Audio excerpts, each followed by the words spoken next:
नगरकरांनो सावधान, यमराज थेट घराजवळ आलाय। 19 मृत्यू, 67 जखमी आणि 8,000 जनावरांची हानी। हे आकडे ऐकून धक्का बसला ना? होय ना? पण हे आकडे आहेत गेल्या 3 वर्षातील बिबट्यांच्या हल्ल्यांचे। एकट्या नगर जिल्ह्यातील ही आकडेवारी काळजात धस्स करणारी आहे।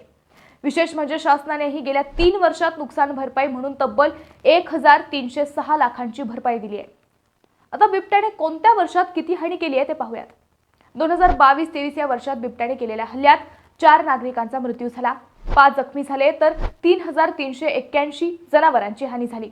यावर्षी सरकारने 462.17 लाख रुपये नुकसान भरपाई म्हणून टाकले। 2024-25 या वर्षात बिबट्याने 8 नागरिकांचा बळी घेतलाय, 47 जण जखमी झालेत। यावर्षी बळी गेलेले जनावरे होती तब्बल 4,512। शासनाने यावर्षी नुकसान भरपाई म्हणून 694.07 लाख रुपये वाटले। चालू वर्षातही बिबट्याने दहशत कायम ठेवली आहे।